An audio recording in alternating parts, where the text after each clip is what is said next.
नमस्कार मित्रांनो, आता आपण डिस्कस करूयात की फार्मॅकोलॉजी नंतर जे महत्त्वाचे क्वेश्चन विचारले जातात ते DSBM, drug storage and business management.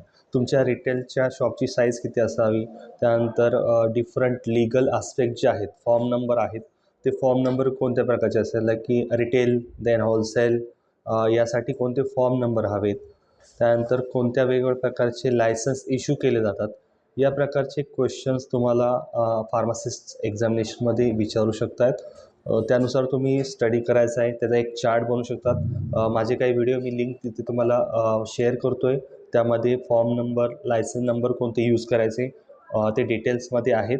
त्याचबरोबर तुम्हाला इन्व्हेंटरी कंट्रोल जो चॅप्टर आहे त्यामध्ये ABC टेक्निक आहे, डिफरंट ॲनालिसिस टेक्निक आहे, त्यानुसार तेही स्टडी करा.